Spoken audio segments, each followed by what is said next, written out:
Bonjour et bienvenue dans Milkshaker, le podcast qui agite les idées reçues sur l'allaitement. Je suis Charlotte Bergerot-Palisco, je suis la maman d'un petit garçon de 2 ans que j'ai allaité durant 1 an et je suis la créatrice de ce podcast. Dans la vie, je suis ostéopathe spécialisée en périnatalité. Je m'occupe des femmes en général, de leur désir de grossesse à leur postpartum, des bébés et des enfants. J'accompagne spécifiquement certaines problématiques d'allaitement en libérant les bébés des tensions qui les empêchent de téter correctement, permettant un allaitement serein pour la mère et l'enfant. Au fil des consultations, je me suis rendu compte que le principal frein à l'allaitement, c'était le manque d'informations, de partage d'expériences et de vécu dans une société où l'allaitement n'est pas une norme. Je vous propose donc d'interroger avec moi des mamans et des papas sur leurs expériences, mais aussi de vous informer auprès de professionnels spécialisés en allaitement.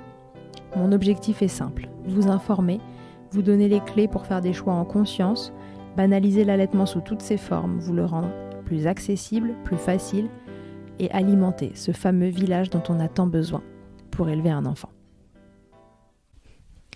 Clémentine Sarlat est journaliste sportive et la créatrice du célèbre podcast La Matrescence, dans lequel elle parle accompagnée d'invités, de parentalité au sens large et informe sur tous les sujets, même les plus délicats. Pour Clémentine, devenir mère est une période sensible et elle a vécu ses 2 maternités de façon très différente. Il en est exactement de même pour ses allaitements. Seul point commun, elle ne s'est pas renseignée, alors elle va se laisser porter. Entre allaitement instinctif, révélateur, évident mais écourté tôt, trop tôt pour Ella, et l'allaitement de Jasmine, sa 2e fille qui lui a réservé quelques surprises, Clémentine s'est laissée porter, mais aussi surprendre par le chemin parfois cabossé que peut être l'allaitement, entre projections et réalités. Allaiter facilement et simplement mais devoir arrêter trop tôt, ou bien se donner volontairement du temps mais devoir s'adapter aux aléas d'un allaitement moins fluide, Clémentine navigue donc doucement mais sûrement au gré de ses envies et de ce que la vie lui apporte, sans pression. Sauf celle d'allaiter stylée encore cet été, dans cette robe blanche tagine banane qui attend sagement que les beaux jours arrivent. Je vous souhaite une belle écoute. Salut Clémentine, bienvenue dans Milkshaker. Salut Charlotte, ça va ? Ça va très bien et toi ? Ouais, merci beaucoup pour l'invitation. Avec grand plaisir, c'est moi qui te remercie d'avoir accepté mon invitation justement. Clémentine, voilà, sans surprise, aujourd'hui nous allons parler à nouveau allaitement et je t'ai sollicité pour que tu me racontes ton histoire ou plutôt tes histoires parce que tu as 2 enfants. Est-ce que Clémentine, pour les rares personnes qui ne te connaîtraient pas déjà, tu pourrais te représenter et nous dire voilà, qui tu es, qui sont tes enfants et ce que tu fais dans la vie ? Bien sûr, alors je m'appelle Clémentine Sarlat, je vais avoir 33 ans bientôt. J'ai 2 petites filles, Ella qui a 3 ans et demi bientôt et Jasmine qui a eu 4 mois.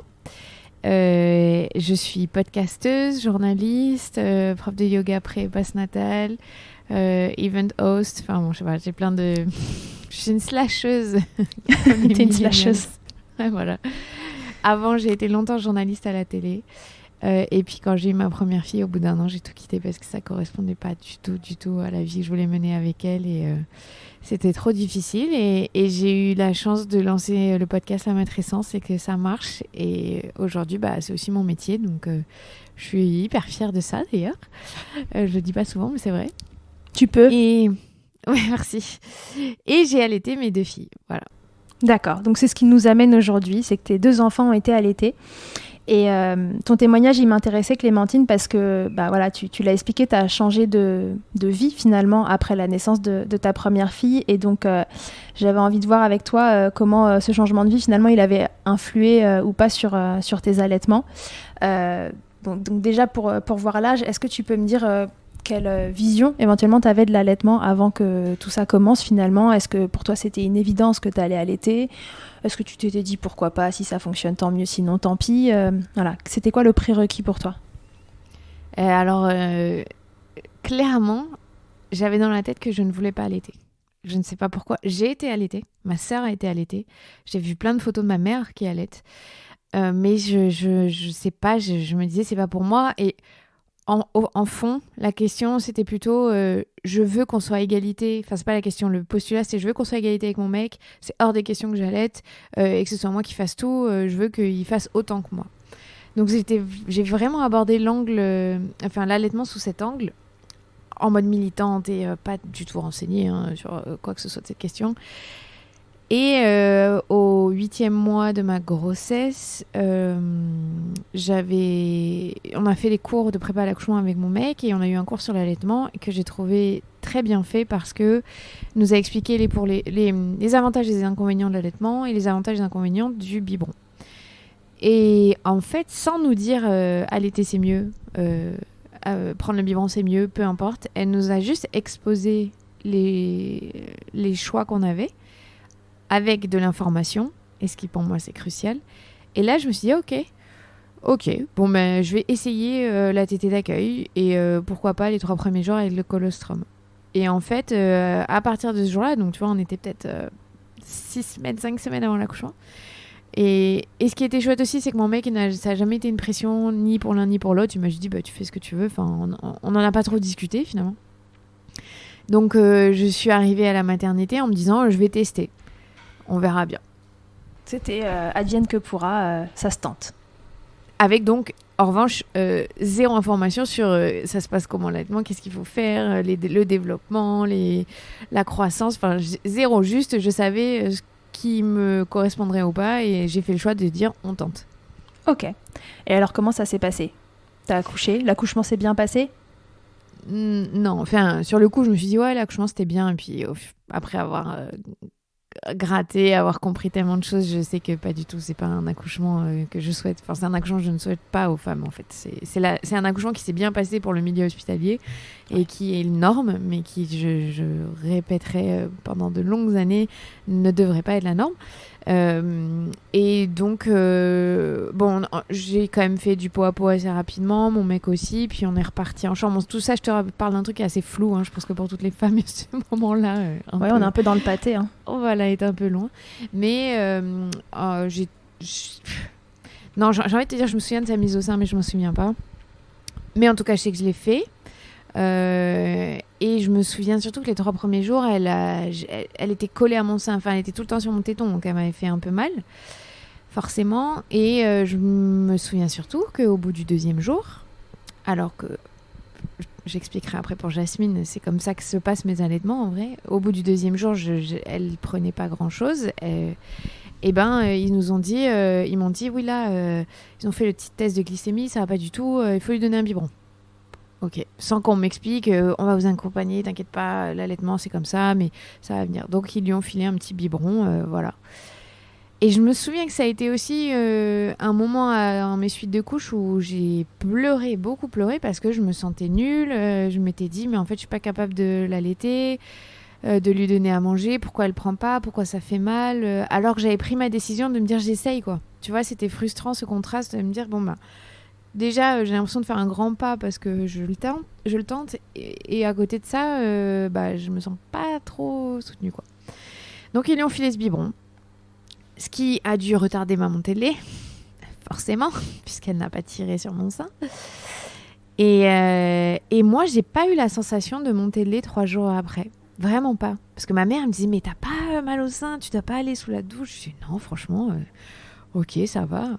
Et donc, bizarrement, pendant les 3 premières semaines, c'était difficile, hein, mais j'ai pas souffert d'une montée de lait. Je me suis pas dit, putain, c'est horrible, ça me fait mal et tout. Ça me faisait mal les crevasses, j'en avais. J'ai un peu allaité avec des bouts de sein au début. Et puis j'ai une super sage-femme en suite de couche qui m'a bien aînée et qui même après 3 semaines, dans les 3 premières semaines, j'ai envoyé des textos, elle me disait t'inquiète ça, non, elle m'a aiguillée et ça m'a beaucoup aidée. Puis en fait 3 jours après, même après le colostrum, je me suis dit non en fait je vais allaiter, je vais allaiter et je ne vais faire que ça en fait. Il y a même pas moyen qu'on m'enlève mon bébé et que je passe au biberon. C'était alors que ça faisait mal, hein. Mais je sais pas, il y avait déjà tout de suite ce lien, cette connexion incroyable qui s'était créée et c'était même plus une question en fait. Et dans ma tête, je me dis mais comment, pourquoi je voulais pas en fait, je comprends pas. Ça a fait partie de ce que tu appelles ta matrescence et des changements qui se sont opérés rapidement après ton accouchement. L'allaitement en a fait partie finalement. Tu t'es dit en fait j'ai besoin d'être près d'elle, c'est une évidence. Elle a besoin de moi aussi et ça passe en partie par l'allaitement.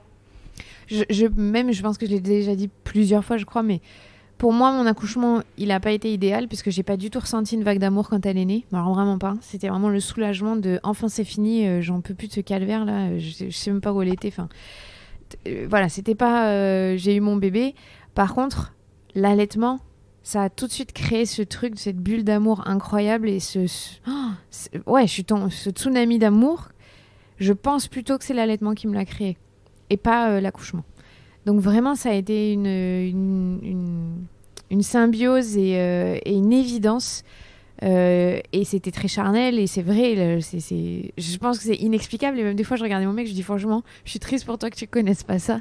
Parce que ça a été tellement une des plus belles expériences de ma première maternité que je me suis dit, mais comment, encore une fois, comment est-ce que j'ai envisagé de ne pas le faire? Qu'est-ce qui s'est passé? C'est l'avant et l'après premier bébé, quoi, finalement. C'est ça, exactement. On se découvre en partie. Ok, comment ça s'est passé ensuite? Donc les premières semaines, tu disais, ont été douloureuses. Ensuite, ça s'est réglé rapidement. Tu as pu allaiter combien de temps et là? Alors après, franchement, c'était hyper simple. Parce que je parlerai de ma deuxième expérience, c'est pas du tout aussi simple. Je me suis pas rendu compte parce que je n'ai étudié, enfin j'ai lu aucun livre, je savais rien de l'allaitement, je faisais, voilà, et ça se passait très bien. Et le gros drame de l'allaitement en France et dans notre société, c'est qu'on doit reprendre le travail. Et moi, j'avais un travail incompatible avec le fait de pouvoir allaiter sur une longue durée parce que je partais trop en déplacement. Enfin, incompatible. Si j'avais voulu vraiment, ok, j'aurais pu tirer mon lait tout le temps, le mettre... Enfin bon, j'avais pas envie de m'embarquer là-dedans, c'était déjà beaucoup trop pour moi, j'étais trop fatiguée. Donc j'ai dû sevrer ma fille, je pense, à la 8 ou 9e semaine. Quand j'y pense. Et donc pour faire progressivement sur un mois. Et ça a été terrible. Ça a été vraiment... ça a été pour moi une mini-dépression. Vraiment parce que j'étais dans une anxiété monstrueuse, dans un regret, une angoisse. J'avais l'impression vraiment qu'on me volait quelque chose et que j'étais obligée de faire ce sacrifice d'arrêter alors que c'était absolument pas mon choix. Et que ça se passait vraiment pas bien. Et en plus, ça s'est passé au moment où, en décembre 2017, il y a un gros scandale sur le lait infantile. Et oui, exact. Vraiment, c'est pile au moment où je la sèvre qu'il y a ce gros scandale. Et je me dis, mais qu'est-ce que je fais là? Je vais lui donner du... Alors, bon, évidemment, je ne vais pas donner les marques qui étaient impliquées, mais c'était vraiment un timing pas propice à ma santé mentale. et ça m'a beaucoup interrogée de me dire, mais qu'est-ce qui se passe? Pourquoi est-ce que je vis ça comme un gros deuil, comme une forme de dépression? Donc bon, tu me connais, si t'écoutes le podcast, je me pose beaucoup de questions, donc j'ai besoin de trouver les réponses, donc j'ai cherché des réponses à ça. Il y a très peu d'études qui sont faites sur le sujet, et sur l'allaitement notamment, mais il y a beaucoup de témoignages de femmes qui corroborent ce que j'ai vécu, donc qui expliquent que il peut y avoir une sorte de dépression quand l'allaitement s'arrête et qui n'est pas choisi. Je parle vraiment quand c'est vécu de la manière dont je l'ai vécu, où ça m'a été imposé, quoi. Et je me souviens de pleurer, de me dire, mais qu'est-ce que je fais là? Pourquoi est-ce que dès que je lui donnais le biberon, alors ça allait, tu vois, mais... Et c'est le moment où j'ai commencé à avoir une psy, et je lui disais, mais j'arrive pas à lui donner le biberon, en plus c'est trop dur, et donc on a aussi travaillé là-dessus. Elle m'a dit, déjà la première chose à faire, ce serait bien de lui donner quand elle a pas faim et le faire comme un jeu. Donc c'est le meilleur conseil qu'elle m'ait donné, parce que du coup, parce qu'il y a cette pression aussi quand tu passes au biberon. Ça se fait pas en un claquement de doigts.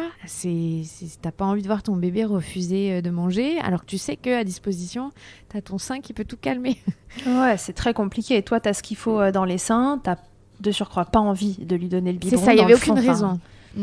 Ouais, t'as pas de raison valable inhérente uniquement à toi de lui donner des biberons parce que tu voudrais continuer, mais le travail t'y oblige. On a tous des réalités financière.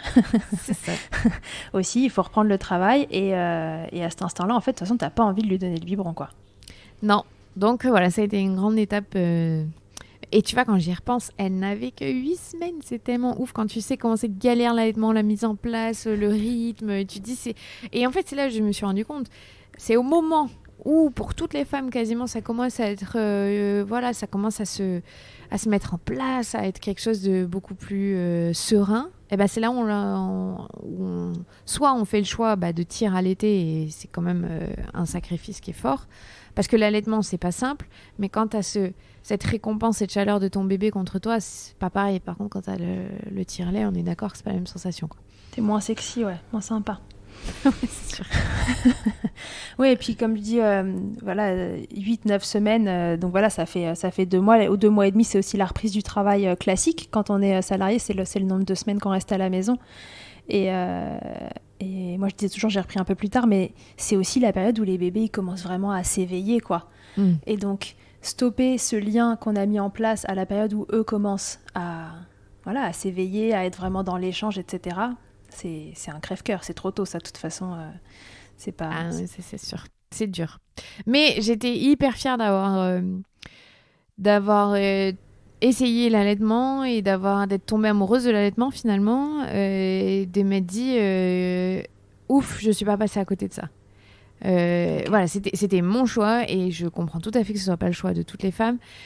Mais au final, je me dis, il doit y avoir beaucoup de femmes qui pensent comme moi et qui se sont privées de tenter l'allaitement en se disant c'est pas pour moi, parce qu'on n'a pas une bonne éducation autour de l'allaitement. Et quelque part, ça m'a fait me dire c'est triste, tu vois. Oui, et puis il y a aussi une idée autour de l'allaitement qui parfois est justifiée, c'est que l'allaitement, c'est pas facile à mettre en place, et que le temps que c'est pas facile à mettre en place, plus éventuellement le temps que c'est pas facile de sevrer, si on a un job incompatible avec un peu de tir-allaitement, c'est le temps que ça se passe bien, et après le temps qu'il faut arrêter, quoi. C'est clair. Il se passe pas beaucoup de temps entre les deux. Donc et là, elle a été sevrée à 9 semaines, un peu contre ton gré, mais en tout cas, elle a finalement accepté de prendre le biberon. Oui, après ça a été, c'était pas si difficile, je sais pas. J'imagine que quand t'as pas le choix, finalement, ça passe, quoi, hein, tu le fais. Ça s'est étalé sur 1 mois, tu vois, je l'ai fait vraiment progressivement. Je me souviens très bien de la dernière tétée, c'était la veille du Nouvel An, avant que je reprenne le travail, et c'était une tétée de nuit, j'étais sur mon canapé et je me suis dit bon ben voilà, c'est la dernière. C'était, tu vois, rien que d'en reparler là, je me souviens très bien de ce moment. C'était pas de dire bon on clôt un chapitre et on en ouvre un nouveau. C'était la tristesse de me dire c'est fini. Et l'aspect esthétique, mais ça faisait 9 mois que j'avais des seins, parce que je suis pas beaucoup de poitrine à la base. Et le lendemain, je dis à mon mec, mais regarde, j'ai plus rien, ça y est, tu vois, c'était tout plat, en 2 secondes, c'était fini, quoi. Après la dernière tétée, c'était fini. Et j'étais là, ok, d'accord, bon, ben voilà, c'est fait, c'est bon. Et puis j'avais aussi eu cette croyance que mes cheveux sont encore magnifiques, je les ai pas perdus, je les perdrai pas, c'est bon. Ah non, en fait je n'avais pas terminé d'allaiter, donc à partir du moment où j'ai arrêté d'allaiter, mes cheveux ils sont tombés. Oh là, c'était double peine, tu vois. Les hormones, la chute d'hormones, voilà. C'était chute d'hormones, plus de cheveux, je repars au travail, allez, tout va bien. Je suis au top de ma vie là. Ok, ouais, donc c'était dur et puis c'était subi, quoi. Enfin, tu ouais, c'est pour ça que franchement, ce que je disais à mon mec la dernière fois, c'était donc mes 2 filles sont nées à 3 jours d'écart, donc tout ce que je vis de la même période avec mon autre fille, donc j'ai tous les mêmes repères de temps. Tu fais le parallèle hyper facilement. Ouais, voilà, je me disais là, il y a 3 ans, j'étais dans la plus grosse période d'anxiété que je n'ai jamais eue de ma vie, quoi. Parce que je venais de reprendre le travail, ma fille, je l'avais sevrée, j'étais loin d'elle souvent. Et je vois juste la différence là aujourd'hui, mais je me dis, mais comment je me suis infligé ça ? Enfin, c'est pas moi, hein, c'est la société en général. Et je me dis, mais c'est quelque part, c'est inhumain, parce que quand je vois le contraste avec aujourd'hui, c'est terrible, quoi. De faire souffrir les mères de cette manière-là. Et je me pose pas en victime. Je constate juste qu'on n'a pas les armes pour vivre sereinement une maternité et un allaitement tranquille, quoi. Tout à fait. Donc du coup, Ella a grandi, tout va bien. Jasmine est arrivée cette année, et là tu t'es dit, donc à 3 jours d'intervalle, tu disais, donc là tu vas nous raconter les 2 histoires finalement en parallèle. Comment t'as envisagé la chose cette 2e fois ? Tu t'es dit que tout serait différent, l'allaitement ça avait une place de choix, parce que la première fois t'avais subi cet arrêt et t'étais mal à l'aise avec ça. Comment t'as envisagé la chose cette 2e fois ? Bon, déjà, c'était clair, j'allais allaiter. Et j'étais même... la petite histoire, donc quand je suis tombée enceinte, que j'ai fait le test de grossesse, le lendemain, j'ai envoyé un message à Alison Cavaillé, donc, qui est la fondatrice de Tagine Banane, en lui disant « Putain, je suis enceinte, je suis trop contente, je vais enfin pouvoir tester tes vêtements. » Parce que donc Alison, je l'ai rencontrée un an avant ça, enfin, en 2018 et en 2019. Et je faisais que lui dire, punaise, je suis dégoûtée, j'ai pas eu tes vêtements pendant que j'ai allaité, j'aurais tellement aimé, c'est trop bien et tout. Et gentiment, Alison, elle m'a offert plusieurs t-shirts, donc je les avais, mais ils me servaient pas du tout pour l'allaitement. Et donc, je crois comme beaucoup de femmes, et c'est ce qu'a réussi à créer Alison, c'était un peu ma carotte de me dire, je suis trop contente, je vais pouvoir utiliser ces vêtements, tu vois. Mais tu plaisantes, mais c'est hyper fréquent. Bon, moi, je rappelle, pour ceux qui n'auraient pas suivi, je suis ostéopathe et donc je traite des bébés qui ont des difficultés à téter. Donc, je vois beaucoup de mamans allaitantes. Et pas une seule fois, enfin, plusieurs fois plutôt, j'ai entendu il faut que vous m'aidiez, il faut que ça fonctionne parce que j'ai acheté une collection entière de tagine banane et en fait, je peux pas ne pas mettre ces t-shirts, quoi. C'est hors de question, je veux allaiter en tagine banane. J'ai pas acheté tout ça pour rien. Mais c'est tout à fait ça. Franchement, c'était vraiment, je te jure, le lendemain, je me suis dit, oh, je suis trop contente, je vais pouvoir tester ces vêtements en allaitant. Enfin, je sais pas pourquoi, c'était un truc vraiment qui m'a marqué, motivé. Donc, après, j'ai un tout petit peu trop fait la fière, tu vois, pour la maternité nous rend humbles, puisque donc j'ai accouché à la maison, donc j'ai un suivi de sage-femme en libéral qui est global, donc elle m'a suivi du premier jour, au gros, où je tombais enceinte, jusqu'à 2 mois après l'accouchement. Et pendant la prépa, c'est tout le long de la grossesse, la prépa, vraiment, c'est pas juste des cours à partir du 6e mois, enfin... Et elle me dit, bon, au fait, est-ce que tu veux quand même faire la prépa sur l'allaitement ? Je lui dis, non, t'inquiète, je suis rodée, pas de problème, ça s'est super bien passé la première fois. Alors que, je le rappelle, je n'avais lu aucun livre, je ne savais rien de l'allaitement, en fait. Juste, j'avais ma petite expérience de 3 mois. Et elle me dit, ok. Voilà, donc je pars comme ça, quand même, sur l'allaitement. Donc, à nouveau, non renseigné. Non renseigné. Non, avec la prétention de croire que je sais des choses. Pire. Ouais, c'est pire. C'est exactement, c'est pire. Et donc, là, en revanche, Jasmine naît à la maison. C'est l'accouchement le plus incroyable. Enfin, là, vraiment, ça, je le souhaite à toutes les femmes. C'était tellement merveilleux. C'était juste fou. Bah ça, on rappelle qu'il faut aller écouter l'épisode de ton podcast. C'est le numéro combien ? Rappelle-le parce que il est incroyable. C'est le numéro, je sais pas. Mais bon, enfin, c'est le récit de naissance de Jasmine à la maison. C'est en novembre 2020, voilà. Écoutez-le. Pour entendre une version différente de ce qui existe, voilà, ça c'est l'accouchement, voilà, version naturelle, quoi, sans médicalisation, sans rien. C'est l'accouchement que je souhaite à tout le monde, vraiment. Voilà. Donc c'était merveilleux. Donc tout de suite, quelques dizaines de minutes après, je suis sortie de la piscine pour expulser le placenta et pouvoir faire la première tétée sur mon canapé. Et donc là, j'ai une vidéo, j'ai une photo et tu vois mon sourire sur cette tétée. Enfin, ça rit. Je me souviens de tout trop bien, quoi. Elle était tellement petite et tu sais plus ce que c'est d'allaiter. Alors moi, j'ai beaucoup de colostrum qui coulent pendant la grossesse. Donc, dès le 6e mois, ça coule, tu vois. Faut que je mette des protections, sinon j'ai des fuites. Ouais, j'étais pareil. T'es du gang des petits seins qui allaitent hyper bien et qui font du colostrum hyper tôt. Ouais, et quand je vois la tête de ma fille aujourd'hui, comment c'est un petit peu de choc, je sais que mon lait, il est riche. Il est bien. Mais... Et donc cette première tétée, elle était magnifique. Enfin voilà, c'était tout ce que j'aurais aimé avoir pour ma première. Mais bon, après, c'est pas que j'ai pas de regrets dans le sens où voilà, c'est une première maternité. On peut pas tout avoir nickel, c'est pas possible. Enfin, c'est dans le monde idéal, ça serait génial parce que ça voudrait dire qu'on a une société qui éduque correctement les nouveaux parents, les futurs parents, et c'est pas encore le cas. Mais bon, on y vient. Et une fois que t'as des informations, c'est pas pareil. Je dis ça quand même en étant hyper présomptueuse, puisque à ce moment-là, donc à J plus 3 minutes, là, enfin M plus 3 minutes, je me dis, c'est bon, nickel, l'allaitement. Ça va rouler. Oui, non, pas du tout. Et donc, alors, qu'est-ce qui s'est passé ? Donc, bon, déjà, j'ai eu une vraie montée de lait à 3 jours, là. Là, j'ai dit, mais ça fait super mal. Donc, ma sage-femme m'a dit, feuille de chou. J'ai dit, ah ouais, t'es sûre ? Elle me dit, feuille de chou. Donc, effectivement, magnifique, les feuilles de chou. Ça pue, c'est horrible, mais c'est génial. Mais franchement, ça m'a fait marrer en même temps, tu vois. Ça fait un petit peu de... J'ai fait des choses que je n'avais jamais fait, donc c'était bien, je testais de la nouveauté. J'ai eu un petit peu de crevasse, mais pas vénère, pas comme Ella, je trouve, c'était plus tranquille. Mais par contre, donc ma fille a commencé à avoir beaucoup le hoquet. Elle a commencé à s'étouffer beaucoup. elle s'endormait pas au sein comme Ella pouvait le faire, à se détendre. Enfin, ça allait, mais pas non plus foufou, quoi. Pas comme Ella.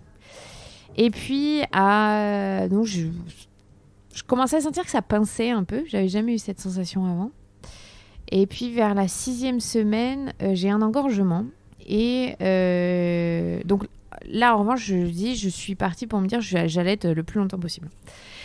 Et donc, j'ai un engorgement et je demande à Julie, qui est consultante en lactation sur La Rochelle, si jamais elle peut faire une consultation en visio. Elle me dit, écoute, ça va te faire rigoler.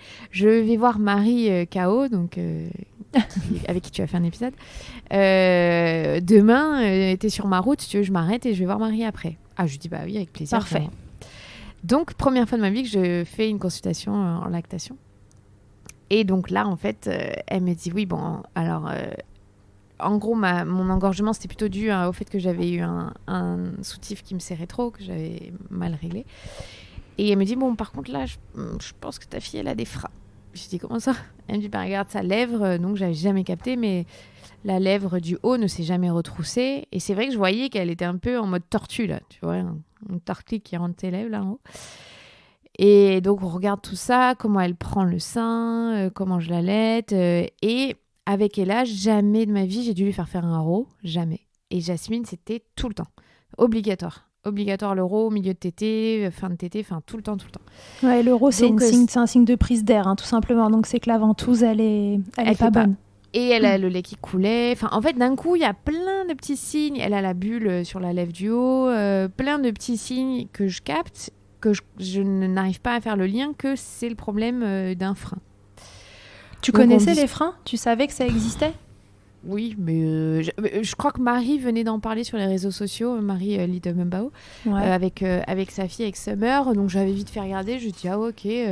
Mais moi, avant, je ne savais même pas ce que c'était un engorgement. Quand j'ai eu l'engorgement, je dis mais c'est quoi ça? Donc j'ai dû aller regarder engorgement. Ok, donc j'ai dû aller regarder sur internet comment on fait le truc de la Madone, le sein dans l'eau chaude pour me désengorger. Parce que j'ai... Coïncidence, j'étais chez Alison Cavaillé ce jour où j'ai l'engorgement en dîner chez elle. Donc elle me dit ouais, bah fais ça. Donc tu vois, vraiment, je partais de zéro. Je sais pas ce que c'était une mastite. Je n'avais aucune connaissance sur les termes. Je les avais entendus, mais aucune notion de ce que c'est la définition de chaque truc. Donc les freins, non, c'était un autre monde pour moi. Et quelque part, je pense dans ma tête, c'était un peu ce truc, c'est un peu à la mode, les freins. On en parle beaucoup là. C'est bon, c'est rien, tu vois. Bon. c'est rien, mais j'ai mal, je m'engorge c'est ça, et mon bébé a des problèmes digestifs. Donc Julie me dit bon écoute, ça serait quand même bien que tu vois Noëlla Rajanson, qui est la dentiste spécialisée, qui a une spécialité là-dedans sur les freins, sur la frénectomie, juste pour faire confirmer, et la chiro. Donc je suis allée les voir sur Bordeaux. Et donc, elle me confirme qu'il y a 4 freins. Donc, c'est même sur les 7. Mais donc, clairement, celui du haut de la lèvre, il est fort. Et au final, Julie, quand elle était là, elle regarde Ella aussi. Elle me dit, bah, c'est drôle parce que Ella, elle a la même chose, en fait. Mais ça n'avait pas posé de problème sur mon allaitement. Et tu vois, Ella, elle est au biberon encore aujourd'hui. Elle adore les biberons, elle a 3 ans. Et ben, elle a les bulles, tu vois, à la lèvre en haut. Elle a les dents méga écartées. Donc maintenant je vérifie quand elle dort qu'elle mette bien la langue en haut. Du coup là je regarde plein de trucs, tu vois, a posteriori, mais comme ça n'a pas pesé sur mon allaitement, on est passé au travers forcément. Bah oui, c'est passé à la trappe, bien sûr. Et ce jour-là il y avait ma mère, donc Julie a dit bon, souvent c'est génétique, donc elle regarde ma mère, elle me regarde, elle dit bon je crois que toutes les filles de la famille là vous l'avez quoi. Ah, c'est un truc de fille de la famille. Voilà, okay. C'est ça. Donc c'était drôle, tu vois, on a regardé tout ça. Et donc j'en ai parlé à mon mec parce que bon, c'est une opération quand même, la frénectomie, c'est le choix des parents, donc mais ça commençait à me pincer sévère. Franchement, ça commençait à me faire très mal et c'était pas j'étais en tension permanente et j'avais très très mal au dos. Et en fait, tu es ostéo, donc tu sais, mais j'ai une très très bonne amie à moi qui est ostéo, spécialisée aussi dans les nourrissons et les femmes enceintes, mais pas dans les freins. Et je vais la voir, je lui explique. Elle passe 2 heures très gentiment avec Jasmine à lui détendre toutes les tensions du cou. Et je faisais que lui dire j'ai mal dans le dos, tu vois. Et donc, le lendemain, je lui dis, putain, incroyable, elle pince presque plus, là. Et elle n'est pas spécialisée, Karine, là-dedans. Et du coup, ça lui fait cogiter. Et je lui dis, bah attends, j'ai plus mal au dos là où j'ai mal d'habitude. Et en fait, j'ai fait le lien que quand elle pince, je me raidis d'une façon parce que j'anticipe la douleur. Et donc, je me crée une tension dans le dos. Et donc, dès qu'elle ne pince plus, j'ai plus cette tension dans le dos. Tu vois, c'est un jeu du chat et la souris entre les mois, quoi. Ouais. Et donc là, je dis à Clément, en fait, rien que pour moi, ma santé physique, c'est un projet d'allaiter long. On va la faire opérer parce que je veux mettre toutes les chances de notre côté, quoi. Et j'ai regretté tellement de me dire, punaise, pour Ella, c'était facile, il n'y avait pas de problème.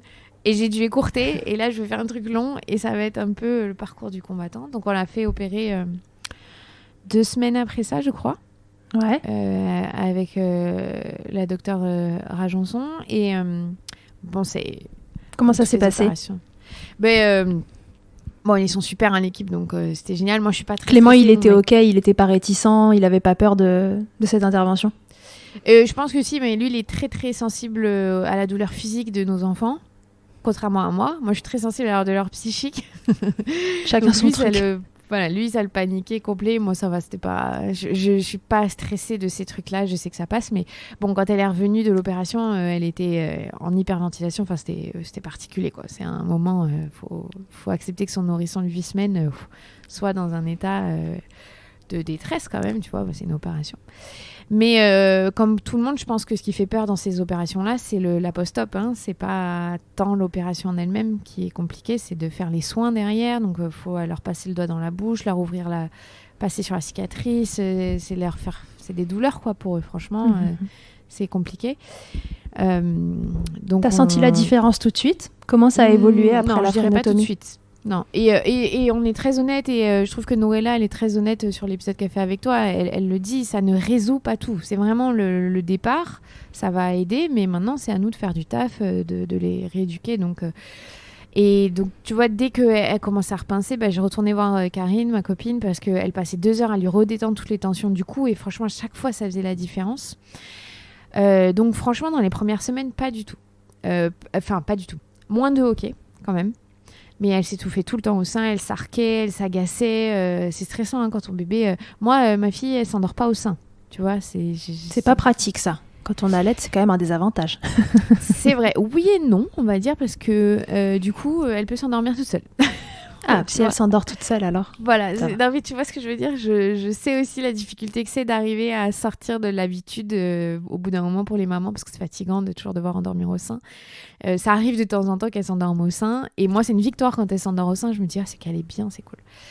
Donc franchement, je suis très honnête, dans les premières semaines, ça a fait une diff un peu, mais pas spectaculaire. Mais on a tenu bon, on fait des exercices, on a des cicatrices, tout ça. Et puis tant pis, j'ai continué, même si ça pinçait encore. Je me rendais vraiment compte que c'était très lié à si elle était la tête... si elle avait des tensions. Donc, j'allais voir aussi la chiro. Voilà, on a tout fait pour ça. Et tu vois, c'est là que je me dis que l'allaitement, c'est un truc de privilégié parfois, parce que ça coûte de l'argent, tout ça. Hein. Soit on a une bonne mutuelle, mais c'est quand même tu sais mieux que personne, hein, les ostéos, vous n'êtes pas remboursés comme tous les autres professionnels de santé. Donc, c'est un gouffre financier. Voilà, ça peut être si les mutuelles ne sont pas à la hauteur des séances dont on a besoin. Donc je me sens chanceuse et privilégiée là-dessus. Donc on a pu faire ça, que ce soit avec nos moyens financiers ou le fait que c'est une de mes copines, mon ostéo, et qui est vraiment top là-dessus. Et du coup, c'est chouette parce que elle, je sais que t'es ostéo, c'est pour ça que j'en parle, hein, mais elle, ça lui a ouvert des perspectives sur comment traiter, tu vois, ça, quand les mamans lui disent des choses. Donc maintenant, elle aimerait bien se former, et ça, elle trouve ça hyper intéressant. Ouais, un peu comme quand on apprend en devenant maman en tant que pro. Moi, un jour, j'ai 2 bébés qui ont débarqué, et je comprenais pas ce qui se passait, je comprenais pas pourquoi ils se rebloquaient, etc. Et c'est comme ça que je me suis formée sur le sujet. C'est ça, non, mais ça, faut être confronté au truc pour pouvoir... Il y a ma fille qui me regarde par la fenêtre. Non, c'est bon, j'ai allaité juste avant. Et du coup, en fait, l'allaitement, ça a quand même toujours été compliqué, dans le sens où il faut faire l'euro. Elle a plus de hockey, ça c'est chouette, mais voilà, il y a des moments où elle s'énervait. Je peux dire, c'était rude. Hein, j'ai un sein, elle me faisait vraiment mal dessus. Heureusement, pas de crevasse, tout ça, mais galère. Et puis, j'ai découvert aussi un autre truc, c'est qu'à partir du moment où j'ai passé la marque fatidique, où j'ai arrêté d'allaiter, et là, je suis arrivée dans un monde complètement inconnu pour moi. Tu vois, parce qu'à partir des 3 mois de Jasmine, je me suis dit, mais en fait, là, je ne sais pas où on va. Là, voilà. Et j'ai revu Julie. Il y a aussi Aubrey, qui est consultante à Bordeaux, qui m'a suivie. Et d'un coup, je me suis dit, mais en fait, là, je ne sais pas reconnaître les signes de faim de mon bébé. Parce qu'un nourrisson, il dort. Quand il se réveille, concrètement, il a souvent faim. Donc, je savais plus ou moins, il met les poings à la bouche. Enfin, voilà, tu vois, j'étais bien rencardée là-dessus. Mais à partir d'un moment où le bébé, il passe 4 heures, 5 heures par jour bien éveillé, enfin, tu vois, ben, c'est quand qu'il a faim, en fait. Et j'arrivais pas du tout à anticiper ça. Donc, je pense qu'elle arrivait sur mon sein, elle était hyper agacée. Moi, j'avais les seins très tendus, donc qui envoyaient beaucoup de lait. Je me suis rendu compte il y a 2 semaines que j'ai un REF très fort, donc un réflexe d'éjection. Ouais.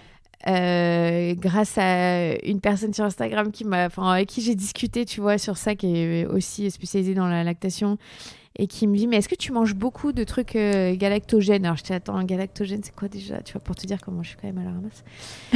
Et elle me donne la liste des aliments, et je dis, ah bah en fait, je mange que les trucs qu'il y a sur les aliments, là, qu'il y a sur la liste, tu vois. Moi, je mange beaucoup de carottes, je mange beaucoup d'amandes, je mange beaucoup de purée d'amandes.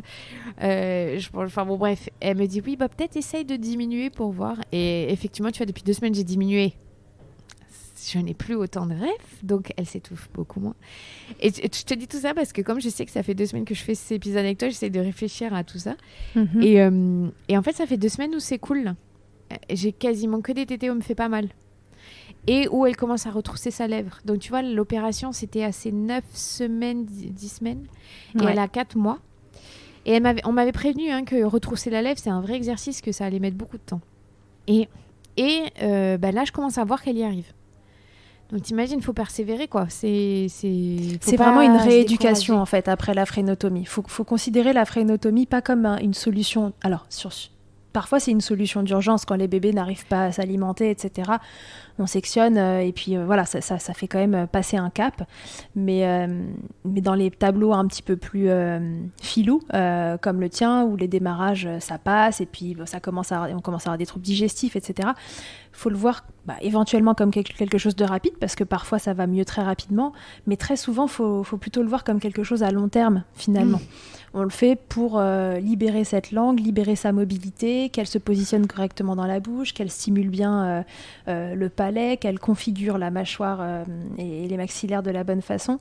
Et dans ton cas, c'est ça, c'est vraiment la rééducation à force qui a fini par faire son œuvre. Et la lèvre s'est retroussée une fois qu'à l'intérieur, ça s'était rééduqué. Ouais, ça commence juste. Et puis, comme tu dis, j'ai un tableau filou parce que moi, elle n'a pas du tout perdu de poids. Hein. Elle est costaude. Donc, il n'y avait pas cette indication de ça va pas, elle prend pas bien. J'ai toujours eu beaucoup de lait, j'ai toujours eu ce qu'il fallait. Enfin, voilà, j'avais pas de soucis de ce côté-là. Donc, au départ, je me suis pas posé de questions sur il y a un problème. Parce que quand tu es novice et que tu comprends pas trop le mécanisme de l'allaitement, tu vois que en termes de poids aussi. Donc, il y avait cet aspect-là qui rentrait pas en ligne de compte pour moi au départ. Donc, je ne m'étais pas posé la question de cette manière-là. Mais tu vois, le sacrifice, il faut pouvoir le faire. Il faut avoir le temps de faire la rééducation, tout ça. Mais comme je savais que je voulais allaiter longtemps, qu'elle allait rester avec moi à la maison, c'était différent. Parce que je savais que ça avait un sens, en fait. Et en revanche, quand je te disais que ça n'a pas fait de différence tout de suite, si dans son visage... elle était très froncée, enfin elle avait les sourcils froncés, elle avait quand même, tu vois, cette tension au niveau de l'arcade sourcilière. Comme les bébés qui sont fâchés, on a l'impression qu'ils sont fâchés un peu. Et là, c'était, tu vois les photos, ça se voit. Elle avait le visage détendu en fait. Okay. Donc ça a joué.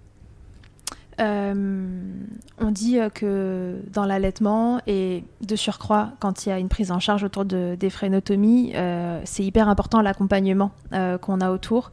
Quelle place tu dirais que ça a eu, toi, l'accompagnement, qui soit professionnel, tu vois, des professionnels de santé et affiliés que tu as rencontrés, comme de ton entourage?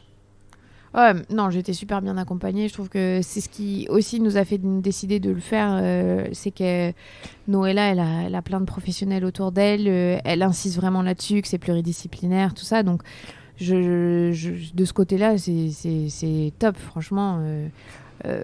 Et je pense aussi, je vais être très honnête là-dessus, c'est que j'ai une position particulière dans le sens où j'ai ce podcast qui parle de maternité. Donc, les gens, ils sont très... partants pour m'aider sur plein d'aspects parce que comme je parle ouvertement de plein de choses, voilà, que ce soit sur les réseaux sociaux ou autres, il y a plein de gens qui sont venus me contacter, qui sont spécialisés là-dedans pour m'en parler, donc forcément tu te sens soutenu du coup. Et puis non, après autour ils ont posé plein de questions. Moi, j'ai appris plein de choses. Et c'est ce que je disais, tu vois, dans l'épisode que j'ai fait après toi avec Noëlla. Je dis d'un coup, c'est un nouveau monde qui s'ouvre à toi, les freins.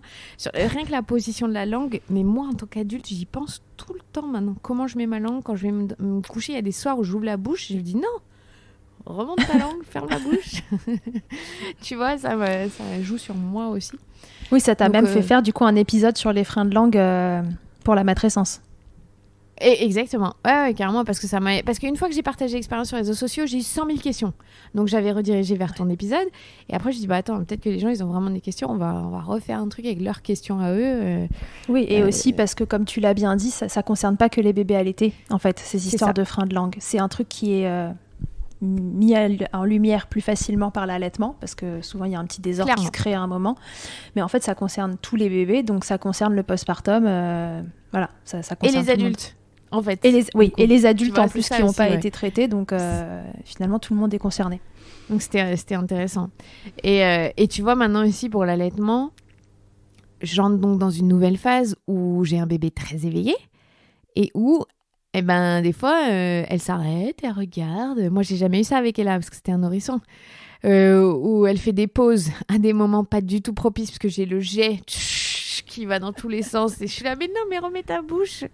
Elle en a partout, j'en ai partout, vraiment génial. Donc en fait là, je trouve ça chouette, c'est drôle, c'est que je fais que découvrir des choses. Donc depuis, j'ai acheté des livres, j'ai lu le livre, le manuel de l'allaitement tété en tété, je sais plus comment. Ouais, de Caroline Guillot. Voilà. De tété en tété, ouais. Le conte et le manuel très illustré d'allaitement.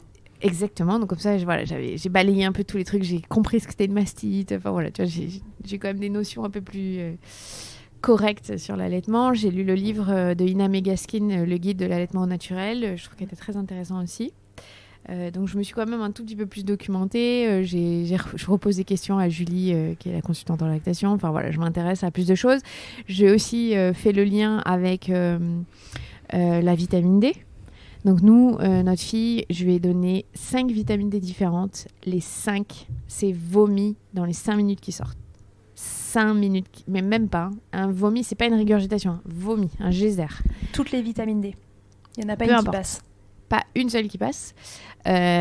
Donc ça, déjà, tu vois, c'est un truc auquel tu t'es pas préparé. Parce que du coup, je me disais, mince, c'est les freins, c'est l'allaitement, c'est voilà. Enfin, tu te questionnes sur plein d'autres choses. Et donc on s'est rendu compte que c'était la vitamine D et je le dis parce que peut-être qu'il y a des mamans ou papas qui capteront ah mais moi aussi mon bébé il vomit direct. C'est un gros. Et du coup t'en as pas trouvé une qui convenait?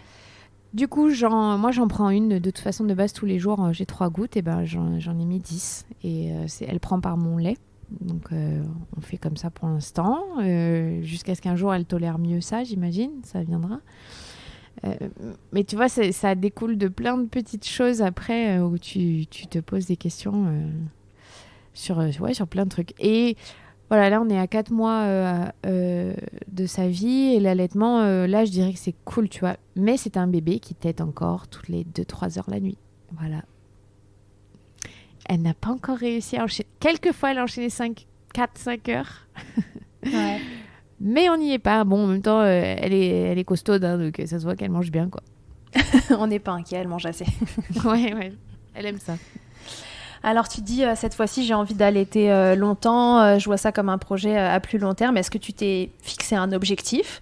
Ou alors, non, est-ce que tu te laisses porter, mais que juste, voilà, cette fois-ci, en tout cas, il n'y a pas de date limite, il n'y a pas de date de péremption à cet allaitement-là, parce que tu es voilà, ta vie professionnelle, on le sait, elle est en grande partie dirigée par le podcast.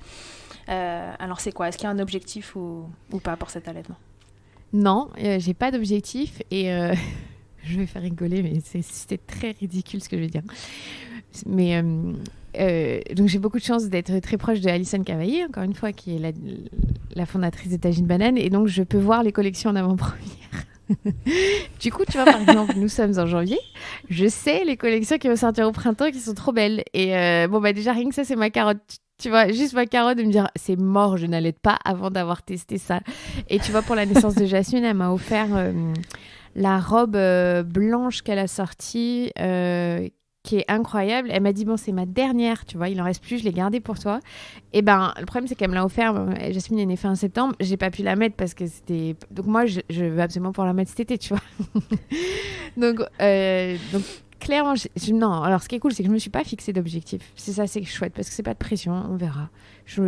Pour moi, ça me va très bien notre rythme comme ça me dérange pas. Le Covid, la pandémie, quelque part, c'est une chance pour mon allaitement, dans le sens où, d'habitude, à cause de mon autre métier, je pars beaucoup en déplacement. Là, tout est annulé. Donc, j'ai pas besoin de me poser la question comment je fais pour lui donner le biberon quand je suis pas là, pour machin. Non, je suis là. Donc, je peux l'emmener avec moi. Donc, c'est aussi un poids en moins pour moi parce que ça veut dire que je peux sereinement vivre mon allaitement sans me poser la question. Donc, ça, je trouve que c'est bête, mais ça m'aide beaucoup. Et puis après, tu vois, il y a mon père qui, à chaque fois qu'il me voit, me dit « Mais tu comptes l'allaiter combien de temps encore ?» Pourtant, j'ai été allaitée, tu vois. Mais je pense que mon père, il dit ça parce qu'il a peur que je sois fatiguée. Tu vois, il n'arrive pas à voir que ça peut être un truc que j'ai choisi, qui ne me dérange pas. Et quand je dis « Je sais pas », je sais pas. Je pense que c'est ça son intention derrière, tu vois. Mais voilà, un an et demi. J'arrive pas encore à me projeter à allaiter un bambin, je suis honnête. J'avais, avant de commencer à allaiter, j'ai une de mes super copines qui a allaité un bambin et j'avais trouvé ça trop chelou. Et Myriam, je m'excuse 100 fois si tu écoutes, mais je lui ai déjà dit.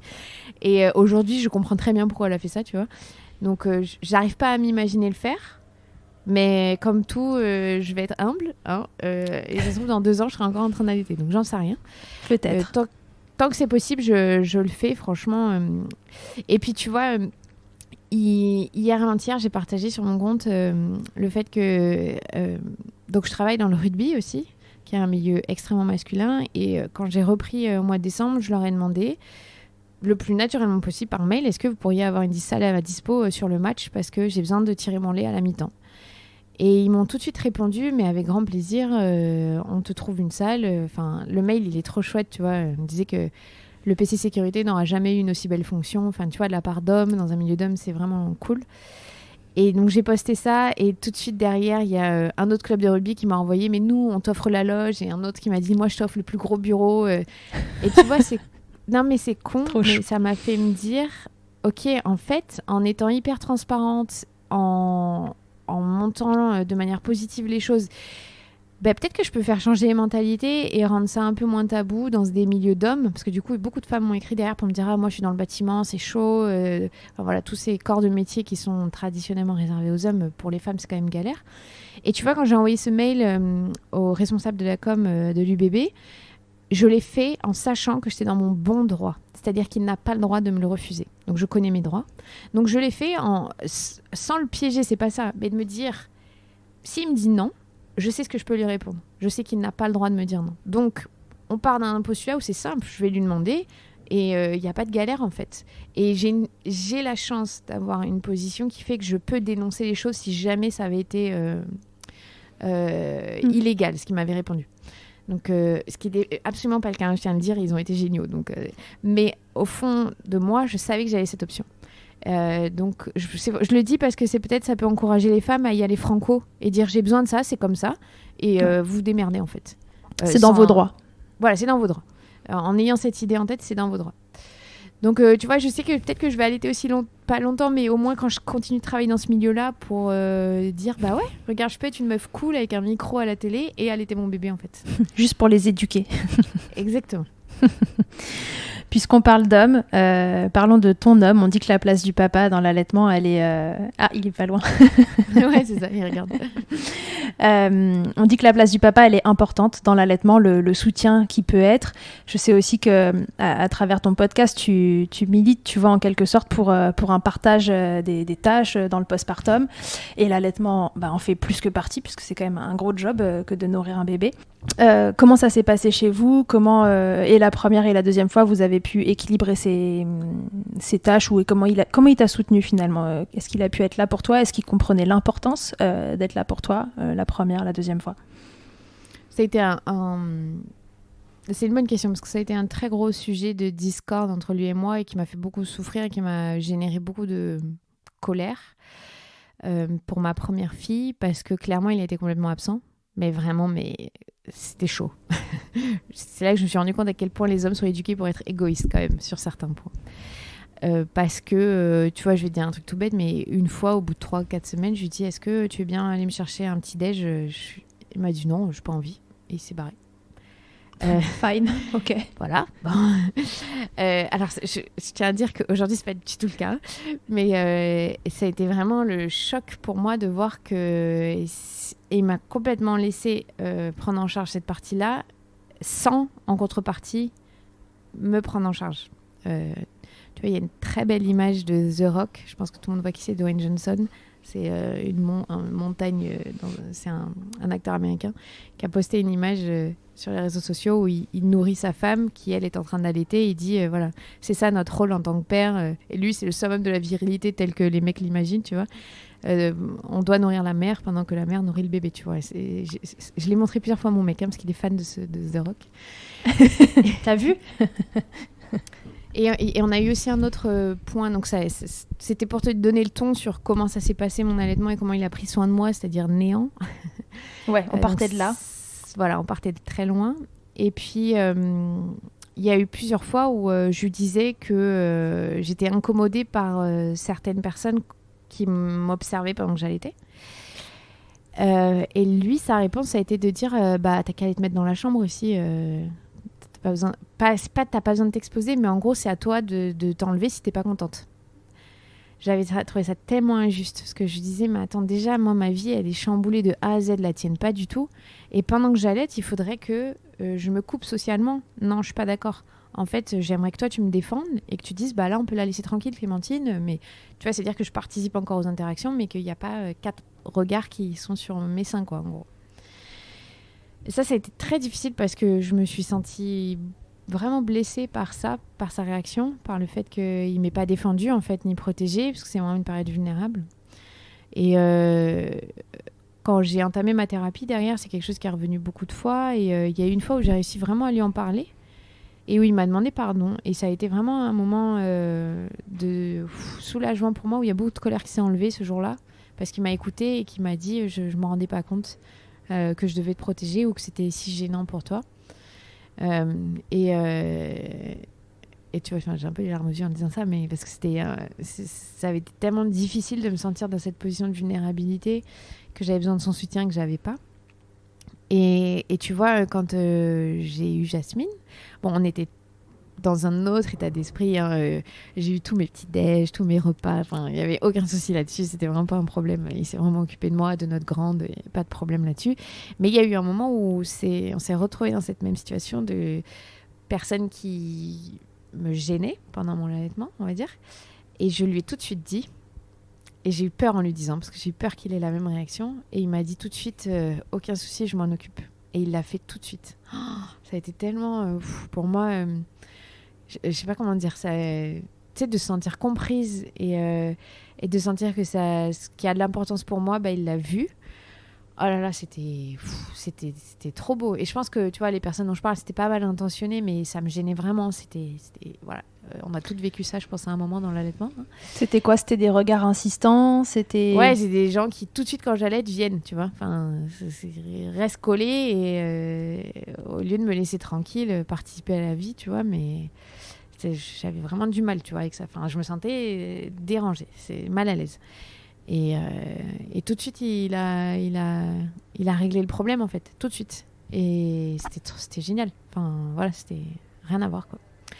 Donc voilà, tu vois, tout le monde peut cheminer. J'espère que je peux donner de l'espoir aux femmes qui ont un compagnon qui ne fait pas attention parce qu'il y a un manque d'éducation pour eux et c'est comme ça quoi. Malheureusement, c'est avec ton podcast, avec des supports qui font que ça changera. Hein. Tout à fait. Et pour le post-frénotomie, tout ça, il a pu t'aider aussi? Oui, là j'ai dû lui mettre un petit taquet mais pour lui dire faut dire que c'est pas facile ces exercices, c'est vrai non, que c'est dur. Voilà, c'est pas facile, on sait qu'on embête les bébés à ce moment-là. Salut Jasmine, vous verrez pas mais j'ai Clémentine en face de moi en visio et donc il y a Jasmine qui est arrivée avec Clément et c'est vrai que Jasmine mange bien, il y a pas de souci, elle a des bonnes joues. Tu vois ses joues. Qu'est-ce que j'étais en train de dire du coup Non, que c'est dur les exercices, c'est pas facile à faire et qu'on n'est pas tous aussi à l'aise avec une bouche de bébé, une cicatrisation, l'idée de faire mal à son enfant éventuellement, de le déranger. Est-ce qu'il a réussi à t'accompagner là-dessus ou c'était dur pour lui? Non, c'était dur, il fallait que je rappelle et là c'est charge mentale quoi, normal. Ouais, comme tu le disais, en plus il avait un rapport à la douleur, ne serait-ce que des enfants avant même ça qui était non, mais difficile. ça, c'est vrai que c'est un des paramètres. Il m'a dit oui, mais moi, j'ai trop peur de lui faire mal, j'y arrive pas. Donc, je comprends. Mais non, mais oui, voilà. Ça reste un des trucs où t'es celle qui a l'aide, donc t'es plus en charge du truc. Mais bon, écoute, si ce n'est que ça, je signe. Hein, ouais. Je me dis que nos filles, dans 30 ans, elles sauront évoluer. Tu signes, et puis bon, si tu fais tes petits déj et tout, c'est quand même trop cool. Exactement. C'est déjà, ça devrait être la norme, hein, mais je sais que c'est bien. Et du coup, tu te dirais quoi à une maman qui a envie d'allaiter, qui se pose la question de est-ce que je vais allaiter ou pas, qui c'est pas forcément renseignée, mais qui t'écouterait parce qu'elle te connaît, mais qu'elle se dit tiens, je vais écouter son témoignage autour de l'allaitement, mais j'y connais rien. Tu lui donnerais quoi comme conseil? Je sais pas, tu sais, c'est une très bonne question parce que ma sœur attend un bébé et elle sait pas du tout si elle veut allaiter. Et elle trouve ça trop chelou, les gens qui allaitent pendant 2 ans et tout. Enfin, en fait, elle est clairement comme moi, avant que j'allaite ou que j'ai un bébé. Hein. Et je sais, et c'est une vraie question. Je ne sais pas comment lui dire que c'est ouf, sans avoir la sensation de lui imposer quelque chose, sans avoir la sensation de lui couper tout cheminement qu'elle puisse avoir.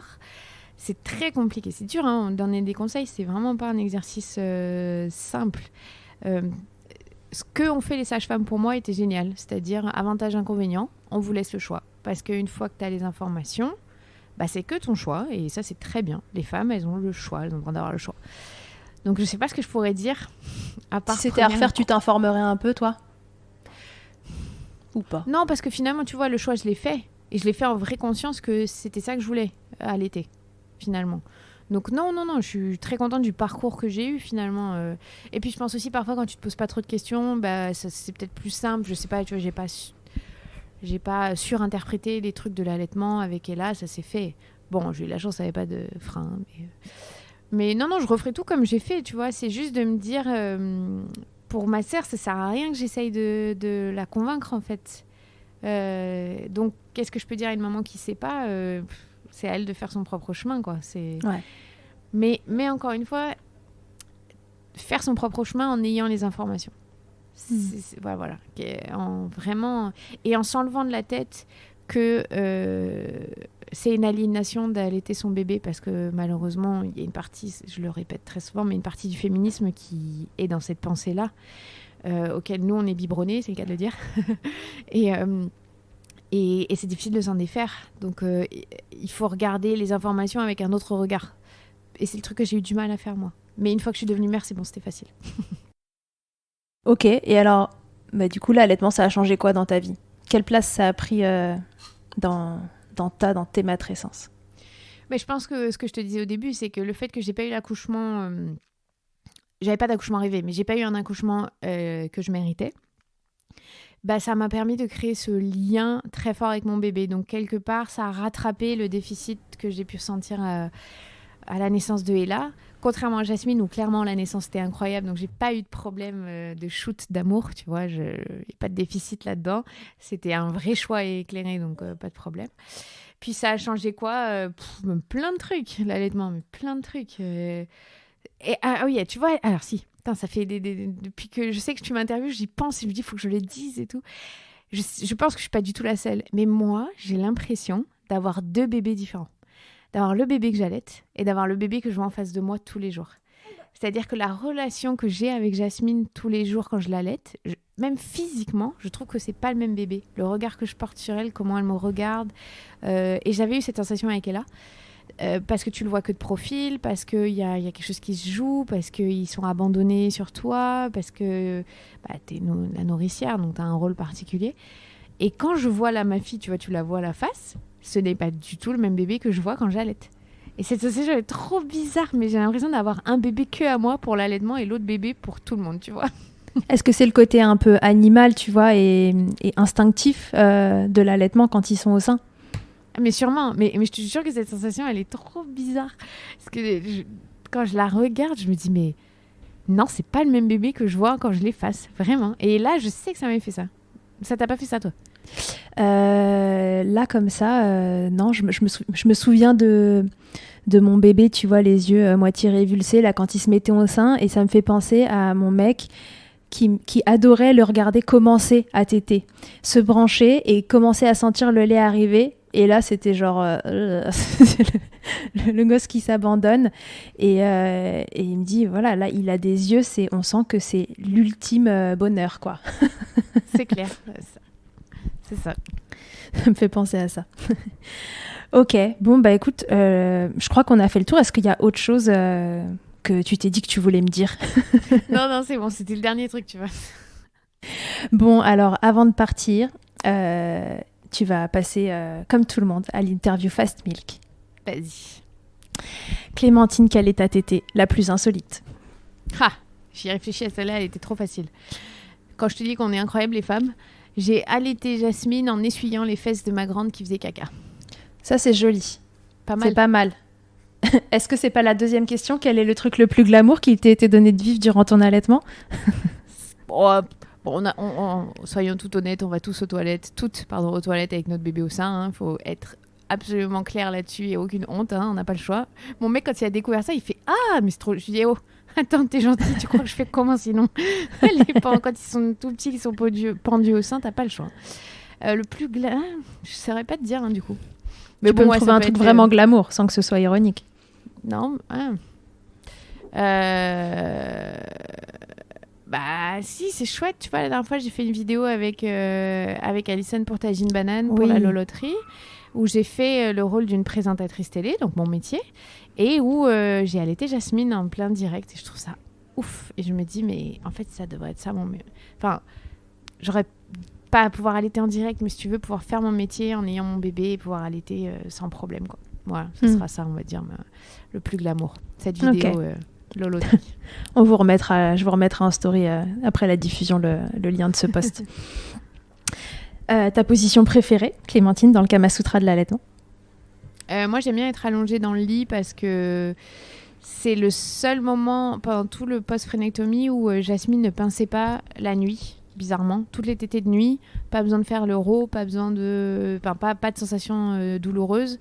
Donc, je pense que c'est la position où elle est le plus détendue, et moi aussi. Donc, mais tout le monde n'a pas un lit à sa portée. Tout le temps. Donc, la nuit dans le lit. Ok. Et alors, si en un mot, tu pouvais me résumer ton ou tes allaitements, je pense que là, définitivement, il va falloir 2 mots. Oui. Un pour le premier allaitement et un pour ce début ou milieu, où on ne sait pas, de deuxième allaitement. Qu'est-ce que tu dirais ? Pour Ella, c'était vraiment comme ça que je suis tombée amoureuse. Donc, je dirais, c'était de l'amour. Et pour Jasmine, je dirais que c'est la persévérance. Merci Clémentine. Merci à toi. Merci beaucoup d'avoir accepté mon invitation. J'étais un peu, honorée de te recevoir aujourd'hui. Ouais, vraiment. Je crois que le podcast, j'ai vraiment découvert à travers la matrescence. C'est ma cousine un jour qui m'a dit « Il faut que tu écoutes ce podcast. C'est super intéressant et ça permet de s'éclairer sur plein de choses. » Et des sujets sur lesquels je me documentais. Et je me suis dit « Waouh, quel taf !» Et je trouve que ce que tu fais vraiment, c'est d'utilité publique. Alors merci, surtout continue. Parce que parce que ça aide les mamans, ça aide les papas, ça aide les parents, ça donne de l'aplomb pour vivre les choses en conscience, en étant informés. Et voilà, on en a cruellement besoin dans notre société. Alors voilà, merci d'être cette voix qui diffuse aussi fort. C'est génial. Continue encore et encore. Donc voilà, j'étais très honorée de te recevoir aujourd'hui, que tu me racontes tes histoires d'allaitement à toi. Merci beaucoup, Charlotte. Je suis très touchée. Et puis voilà, que te dire d'autre, que vous dire d'autre. Si vous suivez pas déjà Clémentine, vous pouvez la suivre à travers son compte la matrescence. Et puis voilà, si vous connaissez pas, surtout allez voir ses podcasts. Moi, je pense qu'il se passe pas une journée au cabinet sans que je recommande un épisode à l'écouter en fonction des problématiques que les gens apportent. Il y a pas grand chose à acheter. Hein. Je crois qu'il y a rien à acheter d'ailleurs. Merci beaucoup. De rien, à tous et à toutes, je vous dis à très bientôt dans Milkshaker. Merci 1000 fois d'avoir écouté cet épisode de Milkshaker. Vous pouvez suivre l'actualité du podcast sur le compte Instagram du même nom et sur mon site internet charlotte-bergerot.fr où vous retrouverez tous les épisodes mais aussi une rubrique Milk Letters constituée de témoignages écrits, un autre support pour vous transmettre toujours plus. Si vous avez aimé ce podcast, n'hésitez pas à m'aider en le soutenant. Pour cela, je vous invite à vous abonner, à laisser un commentaire, à lui attribuer 5 étoiles en fonction des plateformes ou encore en parlant beaucoup autour de vous. Je ne vous présente plus Emma et son titre I'll Be There qui continue de nous accompagner. Et je vous dis à très vite pour un nouvel épisode. D'ici là, n'oubliez pas, prenez soin de vous, milkshakez autant que vous le voudrez et bousculons ensemble les idées reçues sur l'allaitement maternel. I hate to see you down. Can't stand to know you're hurt. When you say it's getting loud, the voices in your heart. And you know I get it, so let it all out. Keep your head up, your masterpiece, and I'll swear that I'll be there by your side. Text away, you know you can find me. It just takes a whisper and I'll be there to listen. I got you, I'll fight with you, 'cause I love you. I'll be there, I'll be there. Oh, I'll be there, I'll be there. I know I'm not perfect. Sometimes I look myself, but I hope you know I care. You can meet me anywhere. You know I get it, so let it all out. If anyone comes at you, then I'll swear that I'll be there by your side. A text away, you know you can find me. It just takes a whisper and I'll be there to listen. I got you, I'll fight with you, 'cause I love you. I'll be there, I'll be there. Oh, I'll be there, I'll be there. Just me every time I have you back, and I know that you do the exact same for me. Side by side, don't even need to talk. You know I get it, so let it all out. Keep your head up, your masterpiece, and I'll swear that I'll be there by your side. A text away, you know you can find me. It just takes a whisper and I'll be there to listen. I got you, I'll fight with you, 'cause I love you. I'll be there, be there. So I'll be there. I'll be there.